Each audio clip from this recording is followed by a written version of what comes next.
Hi guys, it's Debbie, and today I'd like to speak about Kong Skull Island, a monster film directed by Jordan Vogt Roberts. It is part of Monsterverse, so a franchise comprising video games, films, comics about King Kong and Godzilla. Kong Skull Island is set during the 70s with a group of scientists portrayed by Jing Tian, Corey Hawkins and John Goodman, which want to explore a mysterious island, so Skull Island, in the Pacific Ocean. Because of the perils this expedition could involve, they are escorted by a squadron of soldiers led by Lieutenant Packard, portrayed by Samuel L. Jackson. They also seek help by Captain Conrad Tom Hiddleston, a war veteran and expert in exploring treacherous locations. Also, Brie Larson joins the team with her unnecessary character Mason Weaver, a photographer. There will be a couple of spoilers concerning this film, so you might want to watch it before you continue watching this video. The team travels to Skull Island, ignores the obviously life-threatening storm surrounding it, and enters Kong's kingdom. Now, I personally didn't have high expectations for this film, and I was hoping that some of the big names would save it from sinking completely. But I was mistaken, because the film lets us down right from the opening scene. It is a flashback to a stiff fight between two soldiers which landed on Skull Island years earlier during the Second World War, and it just simply ends with a huge Kong appearing behind them. Then the whole premise to the actual expedition makes absolutely no sense, because they just simply recruit a violent captain in what appears to be a strip club, introducing him with a fistfight and a ridiculous payment request, to which the scientists just simply agree. Then photographer Mason Weaver randomly joins the team, because we obviously needed the female character which would prove Kong's good nature with the touch in his face scene we were all expecting. Then as soon as the team boards the ship, head into Skull Island, it stops being a movie about exploration and becomes a 70s war film. The director admitted he wanted the film to represent the Vietnam era, the films which were released at the time and which highlighted the life of soldiers at war, often combined with rock music from that period. But instead of blending the story of the monster with the idea of war, the movie just mainly focuses on underlining the power and bravery of the United States Army. For example, the scene in which the soldiers fly for the very first time over Skull Island, and we know we are going to meet King Kong, is very tense. But instead of enhancing this trepidation as Peter Jackson had done in King Kong, the movie here just focuses on the helicopters, the soldiers, the explosions, the fire, the heat. The 70s war films gave us the idea that war is hell. There used to be scenes which conveyed the feeling of dread, the idea of blood, of death, but in Kong Skull Island there were maybe only a couple of shots which actually lived up to those movies. For example, the scene in which Kong is a dark silhouette standing against a scorching blurry sun. But after that it's just fire, explosions, napalm,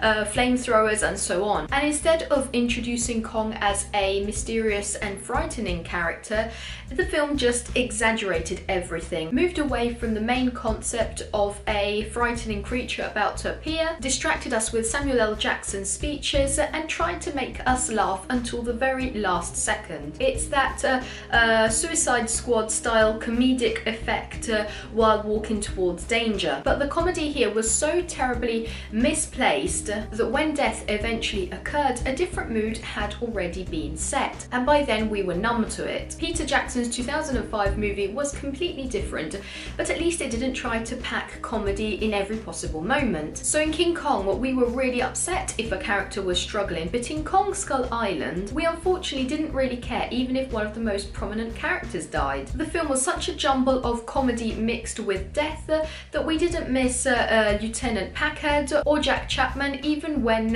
Tom Hiddleston's character held up the dog tags. The characters were so empty and nameless that we hardly realised so many of them were dying, and we just wanted to see Kong wreak havoc in the jungle. In general, I feel as if none of the characters really stuck with us. Tom Hiddleston was roughly introduced as the alpha male, a violent man, but which then becomes very quiet, delivers a couple of lines, and it is just a bunch of muscles. Brie Larson's character was absolutely useless. I think she is an exceptional actress, but I feel as if she had been included here just because we needed the cute female character, which would be able to read deep into Kong's soul and understand him. But she was just another famous face which brought nothing to the story. Why not use Hiddleston and Larson's abilities to create something deeper, more meaningful, something better than just making them a potential couple right from the beginning of the film. The two really interesting characters were Samuel L. Jackson's Packard and John C. Reilly's Marlowe, which had two different personalities but had the same background. They were two men which had dedicated their life to army, but Marlowe's time on the island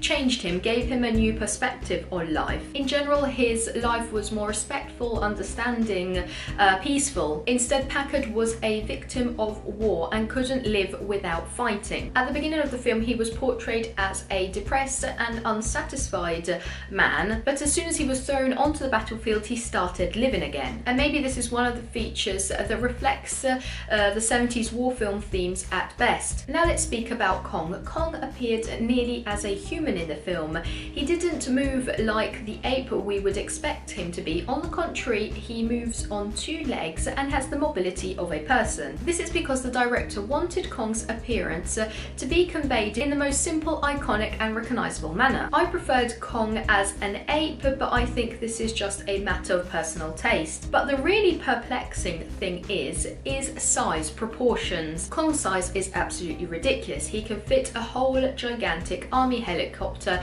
in one hand. He leaves mountain-sized bloodstains from the palm of his hand, and this per se is absurd. Bigger is not always better. Remember Independence Day resurgence. But then in other scenes, his size seems to change. We have a problem with proportions.